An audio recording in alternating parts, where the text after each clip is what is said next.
world is becoming more digitally reliant and interconnected than ever before, and so is our vulnerability to cyber attacks. Technologies that influence how we communicate, work, and learn are providing opportunities while also triggering significant risks across the cyber landscape.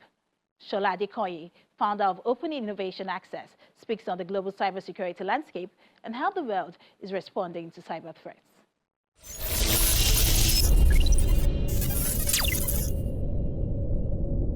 What's the cybersecurity landscape looking like this year? Well, it's much better than previous times. There's a lot more awareness now, both locally in Nigeria and Africa, and also internationally this year versus last year or previous times. More major TV stations are discussing cybersecurity on their stations, on their channels.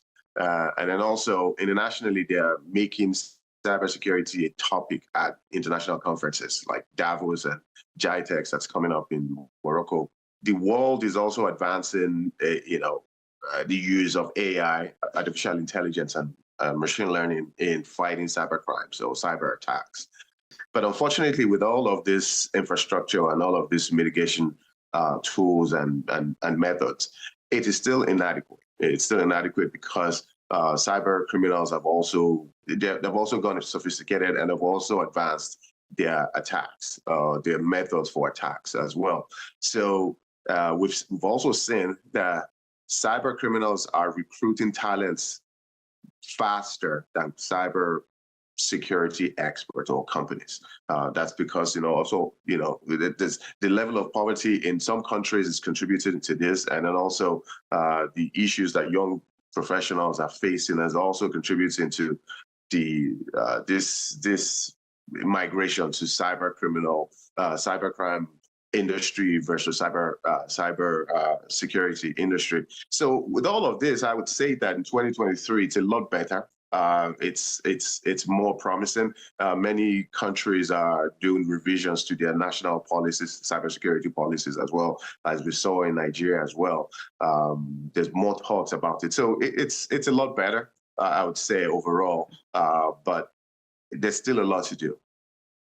Well, according to Cybersecurity Ventures 2022 Cybercrime Report, the cost of cybercrime is predicted to hit $8 trillion this year, and that will continue to grow to $10.5 trillion by 2025. These numbers are quite staggering. How is the world responding to this? Well, the world is raising more awareness. I mean, that's one big thing, because awareness would go a long way in helping to fight cyber crime. There's a whole lot that organizations, governments are already doing in many countries.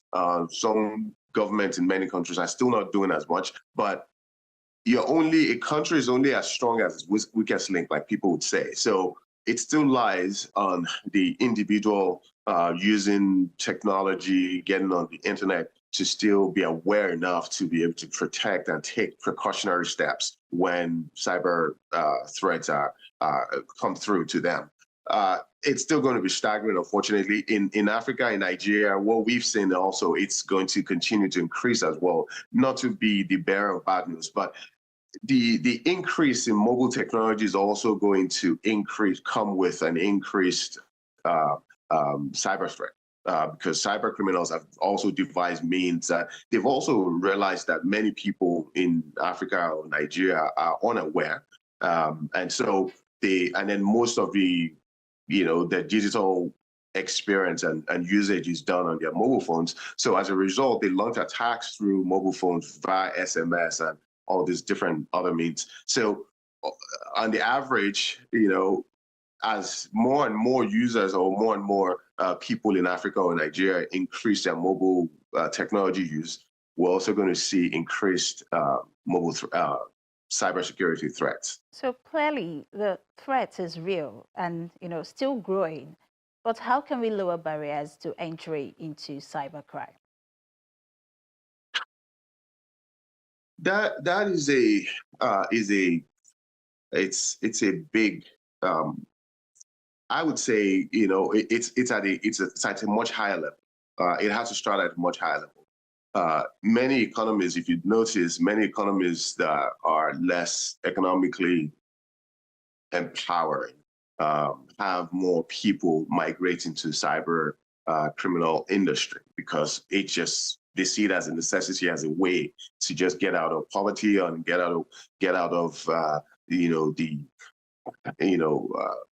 degrading life standard of living that they're forced to be in. So many people see it as an option. They see it as a necessity to just get into cyber crime and just start launching attacks. So to really lower the barrier to that, government have to do a whole lot more, empowering young people in enacting policies that would also encourage startups. We saw in Nigeria alone in 2021 and 2022, Nigerian startups brought in, they secured about 1% of Nigeria's GDP in investments. I mean, that's significant. If with the level of support from government, I mean, which is not adequate, but imagine more support from government, enacting laws, more funding available. That would also encourage people to more younger people to get involved in being innovative and devising solutions and means for fighting cyber crimes and also just improving standard of living altogether. So it would have to start from there, and then also at the individual level, more awareness is going to be needed. I think institutions also have to do a whole lot more. Only about 1% of cyber attacks are reported. So experts can only fight what they know. What they don't know how to fight. So as more and more attacks are successful, it also would encourage more and more people to get involved because the barrier is really low. You are more likely to succeed launching attacks because it's easy to just get through and penetrate companies and penetrate individuals and get away. I think also the government will also have to maybe enact laws to deal with cyber criminals. There have to be, people have to be brought to justice. If there's no consequence for getting involved, people are going to get involved because they're going to get away with it too. So what's the risk or what's the consequence for doing bad things? If there's no consequence, then people are going to get involved as well and do it. But is there a plus side to the cyber threat landscape, like an explosion or an increase in job opportunities? Yeah, there are jobs out there. I mean, just as of 2023 alone, about 700,000 jobs are available. There's just not enough talent to fill these jobs. And then more, some countries like in Africa are just now getting the wind of cybersecurity and getting more aware about it too. So there's not enough talent yet developed to fill those jobs, but there are jobs available. As a matter of fact, Korn Ferry, which is a reputable consulting company, has predicted that if countries continue to go at this rate, where more emphasis is placed on AI and robotics, by 2030 there will be about 8.5 trillion worth of jobs available that will not be filled.